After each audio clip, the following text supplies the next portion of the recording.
Hi, the Mudbrooker here.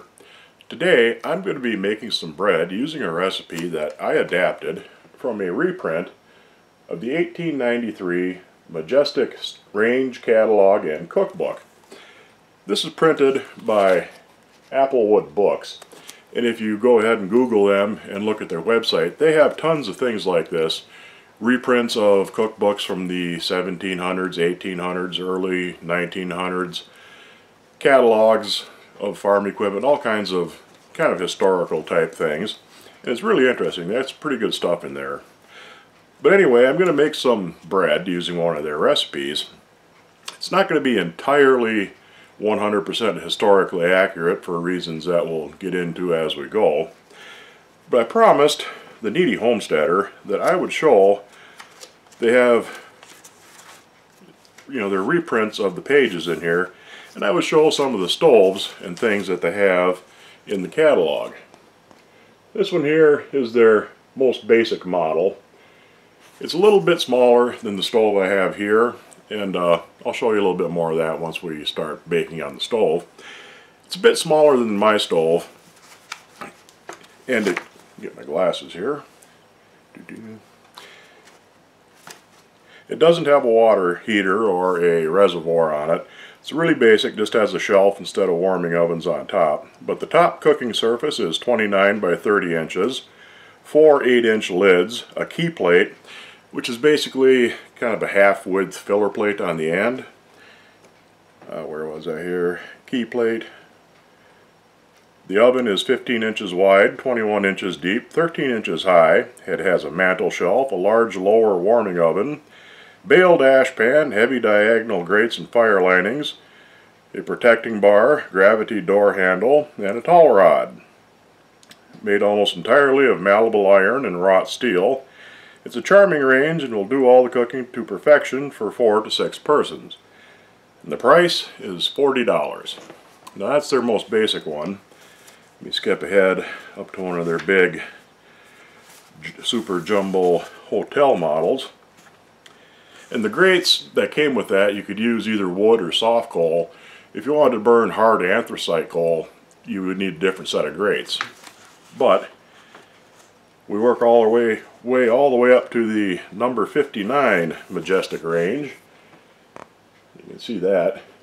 That has a firebox in the center. It's 2 ovens, 2 shelves, and the top cooking surface is 34 by 70 inches, so that's a big thing. Has the water heater built into it, and the price on that is $150. Something else that's pretty cool in here, let me see if I can find which one I got marked. Come on, you. Is they have a laundry stove. There we go. That was meant for doing your laundry. You could hook it up with a internal water heater and a big copper tank and heat 40 gallons of water at a time. It was set up so that you could hang your cast iron sad irons, 4 of them on each side. It has 2 lids on it. And you could get a 15-gallon boiler that would sit on top, and you'd use that to heat the water come laundry day. Something like that would be really slick if you had a small cabin and you could use it for heating and for a cook stove. But that's some of the things, and I'll also, right about here, I will splice in a picture of a Majestic cook stove that's in color, and you can see what they look like. Majestics were a little bit more utilitarian than some of the other stoves of their time. This was the 1890s. It was the late Victorian period, and prior to that the stoves had been very ornate, lots of scroll work.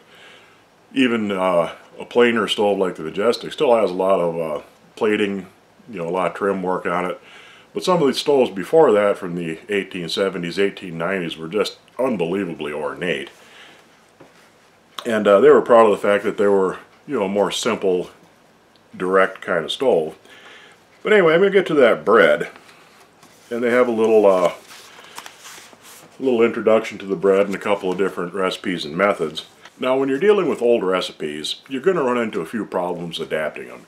First is the measurements. a lot of times you'll use pints and quarts, which is pretty simple to convert. There's 2 cups in a pint, 4 cups in a quart. They'll use pounds, ounces, various weights of things. That's pretty easy, but where you can run into trouble is sometimes you'll see a recipe that calls for a teacup of this, a coffee cup of that, a wine glass of some liquid, and a tumbler of some other liquid. Well, the really important thing is to keep the proportions right. Now, a coffee cup was usually bigger than a teacup, so you could get away with calling a coffee cup 1 cup and a teacup 3/4 of a cup. But then you got to try and figure out what's the difference between a wine glass and a tumbler and how much does each one of them hold. Luckily, this is fairly easy. They just use pints and quarts in this. But I had to adapt it down because I only want to make 1 loaf of bread. And judging by the amount of liquid that they use, by the time you added enough flour to make dough out of it, you would have probably 4 or 5 loaves worth of bread, and that's a lot more than my mixer can handle. And I don't feel like doing it by hand. I'm just going to do this in my stand mixer. Another thing that they mention in here is it calls for 1 cup of yeast. Now, they're not talking about 1 cup of modern active dry yeast like I'm going to use. Back in the 1700s, a lot of people used what was called barm for a source of yeast. Barm was basically the sediment and the foam that was left over from making beer. It had a lot of yeast in it, but it also had a pretty strong hop flavor to it. It was kind of bitter, and it would make the crust, especially of the bread, bitter. Most people would take that home and they would make sponge, which is the first step in making this. It was similar to a sourdough starter, only instead of having the same organisms that sourdough would, it was mostly yeast. Now, towards the end of the 1890s, where this was printed, it was much more common to use a dry yeast, but even then, the dry yeast was different than what we had today. It wasn't as specifically cultured. It wasn't as pure, not necessarily pure, but it wasn't a pure strain of yeast. And normally what you would do is you would take a certain amount of powdered yeast, you would add that to a quart of water, add a little bit of flour and let that stand until the yeast started working, and you would use 1 cup of that to make your sponge. And a lot of times people would simply save out a cup of their sponge when they were making their bread and use that as a starter to make sponge for the next day. If you were baking every day, you would simply treat it like you would a sourdough starter and just keep your yeast going, and you would use a cup of that starter for the yeast. But anyway, once I figured out what kind of volumes I needed to use, I tried this out and it works really nice. It makes a very nice bread. I'm going to use their sponge for winter use, and it calls, I'll read the recipe to you. Peel and boil on a majestic range 4 or 5 medium-sized potatoes in 2 quarts of water, which will boil down to 1 quart by the time the potatoes are cooked. When done, take out and press through a colander or mash very fine in the crock in which the sponge is to be made. Make a well in the center, into which pour 1 cup of flour and pour over it the boiling water from the potatoes. Stir thoroughly, and when cool, add a pint of tepid water, flour enough to make a thin batter, and a cup of yeast. This sponge makes a very moist bread. What you would do then, once you let your sponge sit overnight, let the yeast activate, let it rise, next morning you would add flour to it, enough flour to make decent bread dough. You would let that rise, punch it down, make your loaves, and bake them up. So what I did is cut things back down to where I could make 1 loaf of bread, and that's what I'm going to go do right now. We start our sponge by peeling 1 goodish sized potato. It's not a real big one, but it's a little bit more than a medium. Peel that, and I want to cut that into chunks and get that on the stove to boil. I'm going to cut her into smallish chunks so it cooks up fairly fast.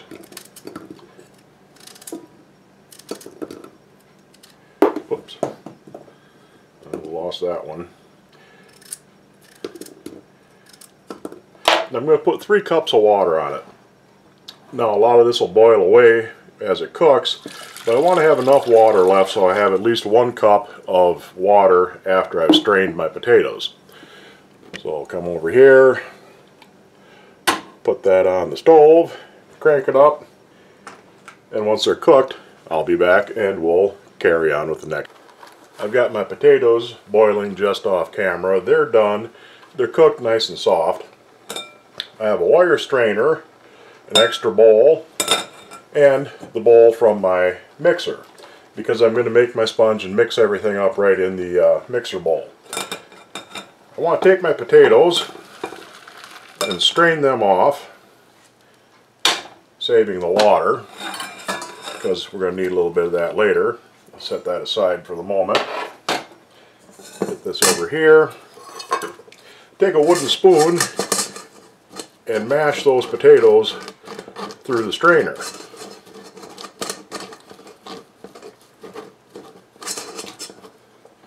This will probably take a minute, but they're mashing pretty easy.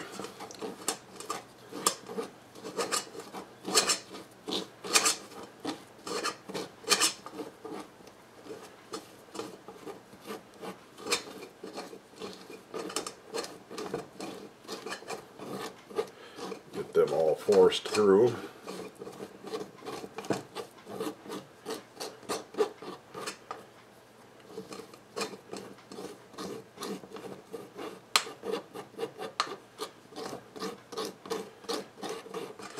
Scrape all the bits off the outside.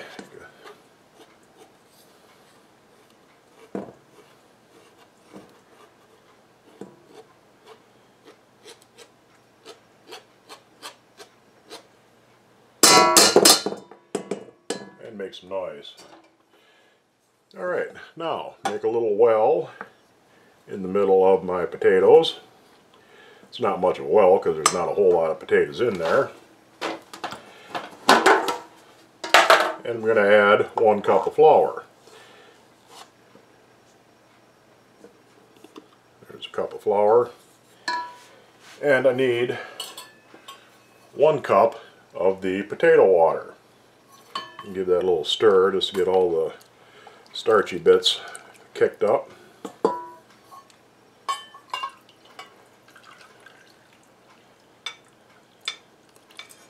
It's a little bit extra, but that's okay.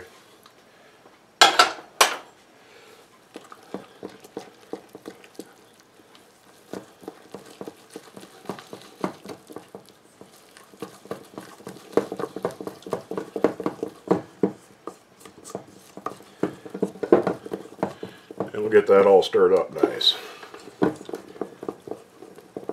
Now I want to have about 1.5 cups to 2 cups of water total in this. So I'm going to add about 1/2 cup of water. And that should cool that down a bit. Yeah, it thinned her out good. And if I need to thicken it up, I can just add back a little bit of flour. That's not a big deal at this stage. I'm going to whisk this just so it's mixed really well.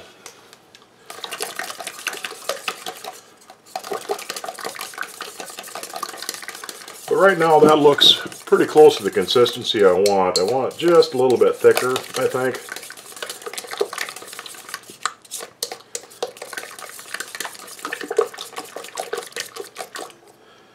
So I'll give it a touch more flour. A couple, 3 tablespoons ought to do it. And once I get this all worked in, I'll check the temperature and see where we're at. I want this at about 100 to 110 degrees. I may have to let it sit and cool. It doesn't feel too bad on the outside of the bowl anyway. But I don't want it too hot because that will kill the yeast. Alright, you can see that's a fairly runny batter. Check the temperature.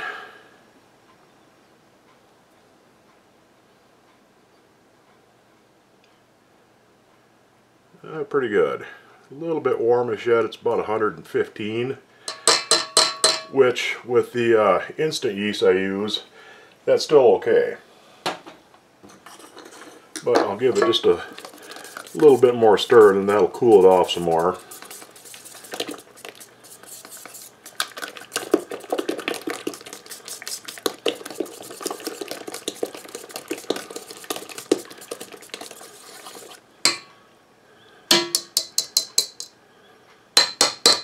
Set this aside. And I'm going to add, let me double check here just to be safe.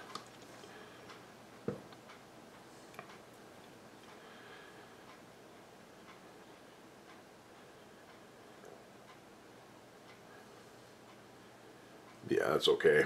I'm going to add 3 teaspoons of yeast. And then we're going to let this sit for a couple hours. In the recipe it says to let it sit overnight. And when I made my test batch, that's what I was going to do. I mixed up a batch of this sponge late at night, it's about 10 o'clock, with the idea of leaving it set till morning. Well, I happened to check it about an hour and a half later, and the stuff had taken off hugely.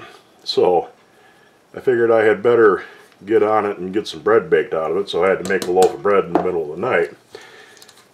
But about 2 hours should be plenty for this. And I'll whisk that yeast in good.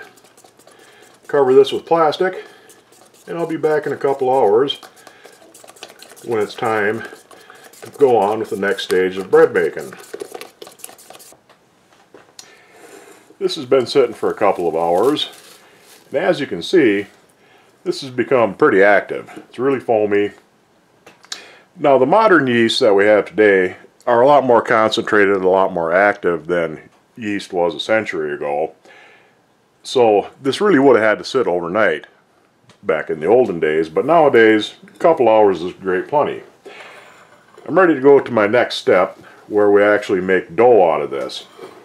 You need a couple of more ingredients. You need a couple of tablespoons of butter, softened butter, and that ought to be about enough. You need a pinch of salt. Get some of this stuff out of my way as I use it. Need a pinch of salt. Oh, maybe a little bit more.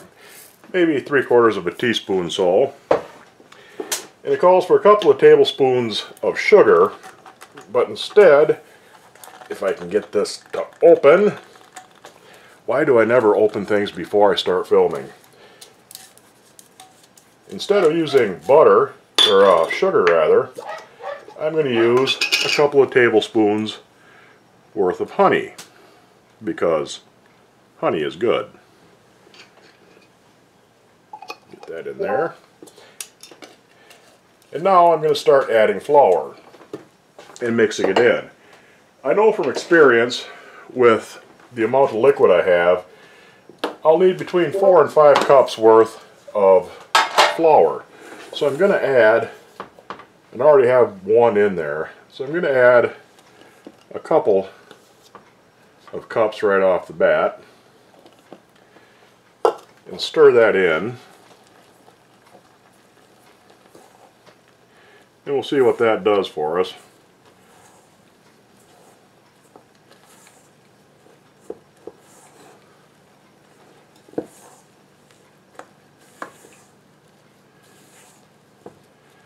That's starting to come together fairly good. So I can put this on my mixer now. Get this here scraped off.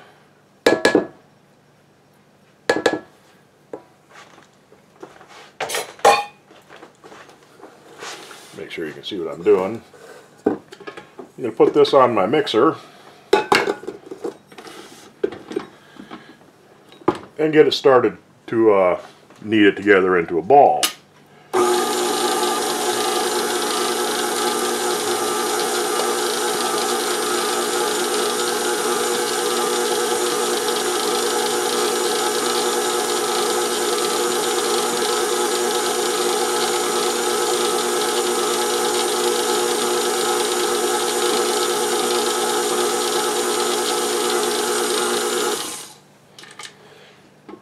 Now this is nowhere near ready. It still sticks to the dough hook and it sticks to the sides. So I'm going to add most of another cup. Probably make a mess at it too. I used to have a cover for this with a little chute in it, but I don't know whatever happened to it. It disappeared somewhere along the line.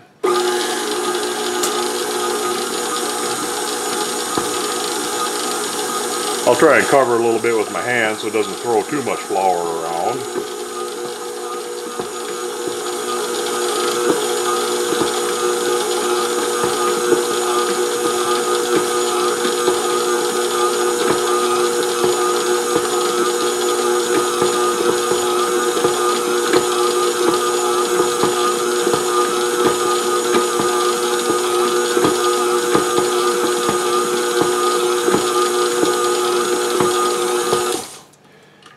It still looks a bit sticky. You can see it sticks to the dough hook, but it is starting to clean the sides of the bowl off a little bit. So I'll give it probably another half a cup or so. See what that does for it.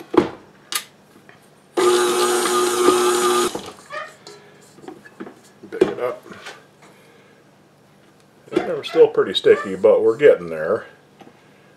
I'll give it a little more flour and keep mixing and flouring. At this point, I want to add, oh, maybe 4 or 5 tablespoons at a time. I don't want to get it too dried out.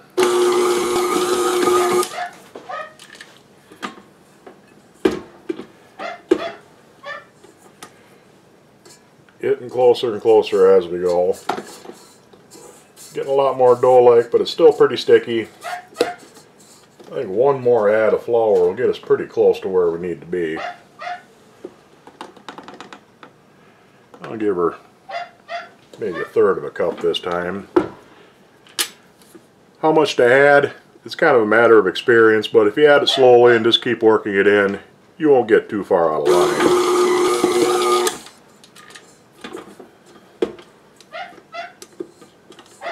Say we're pretty close.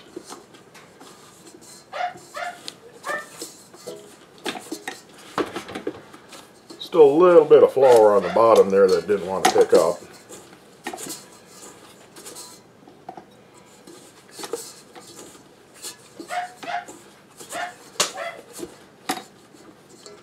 But I think we're ready to let this knead now. I'm going to let this knead out for 5 minutes, and we'll be back when it's ready to, when it's done kneading.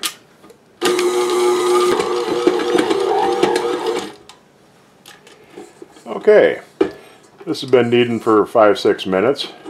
You can see it comes off the dough hook nice and clean, except the piece that ripped off the end. Get that out of the way. And it's pretty much cleaned up the inside of the bowl. Got my computer making noises at me. I'll get this out of the way quick. I don't usually knead my dough a whole lot after I knead it with a machine, but this makes a very soft, very silky dough. It really feels nice. I'm just going to roll this into a ball. Just kind of roll it around on the counter there to get it soft, get it all formed up nice. Just make a ball out of it. Take a little softened butter. You can use oil if you want, but you just want to grease the inside of whatever bowl you're going to let this rise in so it doesn't stick.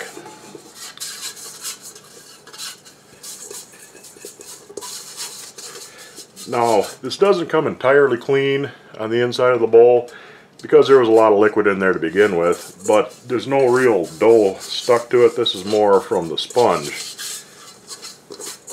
Once I got that greased up, I'll put my dough in.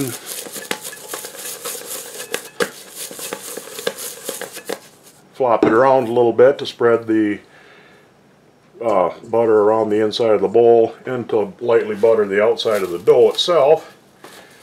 I'm going to cover it up with a piece of plastic, and I'm going to let this rise for about an hour. I want it to at least double in size, and that shouldn't be a problem. But I'll let it rise for about an hour, then we'll come back and make a loaf out of it. Okay, this has only been rising for about 45 minutes, and you can see that it's more than doubled. It's almost tripled in size. So I'm going to punch it down.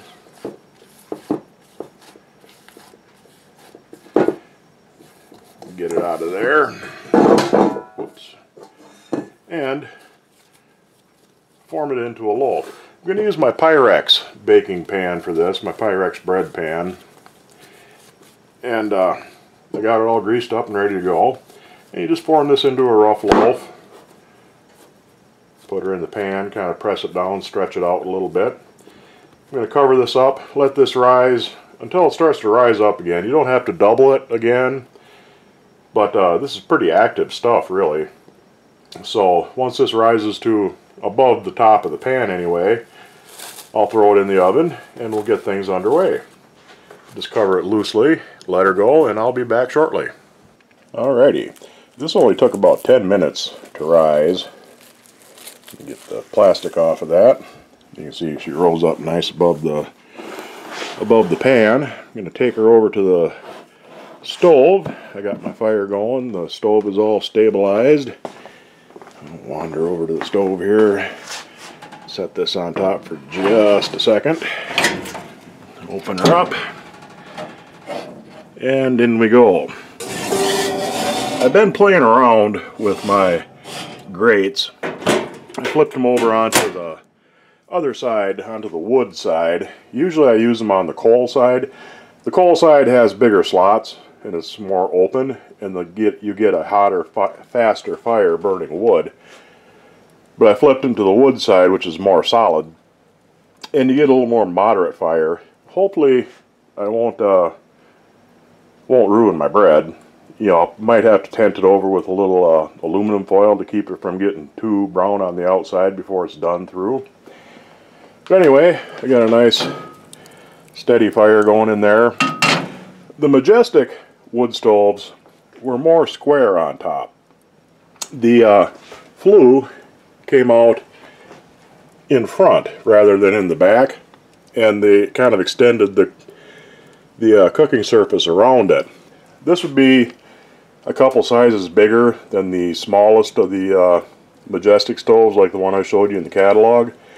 Mine's about 34 wide by about 22 deep, and a Majestic of this size would be about 34 or 36 wide, but it'd be closer to 30 inches deep because of the stovepipe coming out, you know, in front of the back of the stove rather than behind it. Anyway, I'm going to bake that up for an hour. My temperature is where I want it to be, and we'll come back when the bread's done. I was going to let this bake for about 10 minutes and then tent it over with tin foil, but I got sidetracked and got a little bit of a disaster going. It's browning a bit too much on that side already. With a wood stove, you got to turn your things that you're baking because it is hotter on one side of the stove than the other. I'm trying to do this one-handed, ain't easy. You can see it's scorched the crust a bit there already. So hopefully this won't get too far out of hand. So I'll cover this over with tin foil. Just throw the tin foil on top to kind of protect it a bit. And hopefully things won't get too far out of hand. This has been baking for about 25 minutes instead of the 5 or 10 I was going to. And yeah, we'll see how she goes. Okay, my bread is done. A bit overdone on the one spot. But I'm going to let this cool off a little bit. Take it out of the pan, put it on the rack. And while that's cooling off a little bit, I'm going to read you the introduction to the, get that on camera there if you can. I'm going to read you the little introduction to the bread making section of their cookbook catalog here. The old saying, bread is the staff of life, has sound reason to it. Flour made from wheat and meal from oats and Indian corn are rich in the waste-repairing elements, starch and albumin, and head the list of articles of food for man. Good bread makes the homeliest meal acceptable and coarse fare appetizing, while the most luxurious table is not even tolerable without it. There's an old and true saying that She who has baked a good batch of bread has done a good day's work. Bread making should stand at the head of domestic accomplishments, since the health and happiness of all depend immeasurably upon good bread. And there is certain to come a time in the experience of every thoughtful woman that she is glad and proud of her ability to make nice sweet loaves, free from soda, alum, or other injurious ingredients, or bitter regret that she has neglected to learn, or was unfortunate as not to have been taught it at least. The first requisites of good bread making are 4 things: good flour, good yeast, watchful care, and I didn't quite get that part right, and a majestic range in which to bake it. Anyway, apart from coming up a little short on the watchful care part, this really turned out nice. Scorched a bit there, but the rest of it is good. That sprung up hugely in the oven. Usually my bread does not blow up like that, but once this is cooled down good, we'll cut into her and see what we ended up with. I almost forgot, and I should have done this as soon as I took it out. I'm going to rub the crust with a little bit of butter. Of course, my stick doesn't want to unwrap. I usually do this as soon as you take it out of the oven when it's still a little bit hotter, but it's still warm enough to melt the butter nice. And just rub a little butter on there. Getting all the little nooks and crannies. You don't really have to do the sides, I just like to do the top. Anyway, we'll be back in a bit once she's cooled off. Okay, this is cooled off enough that I can cut into it now. See what kind of crumb we got. I suspect it's going to be pretty light and fluffy inside there, because I've never had bread that rose quite as much as this did. Got a nice crispy crust on it. Get that out of the way.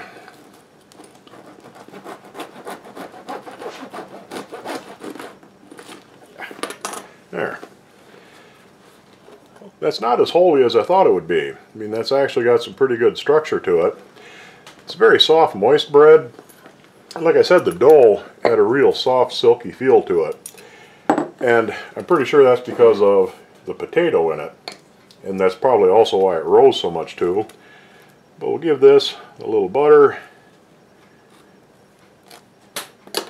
Give her a little taste. We'll taste the inside here.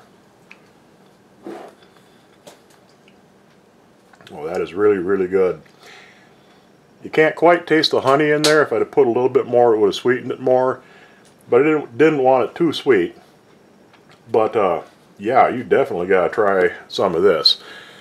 I'll put the recipe in the description and write it all up nice for you so you can follow along. Definitely give this a try. You don't have to burn it. Pay attention to what you're doing, and if you do it in your regular oven, that's probably not going to be a problem. Anyway, I hope you enjoyed the video. I'll see you next time.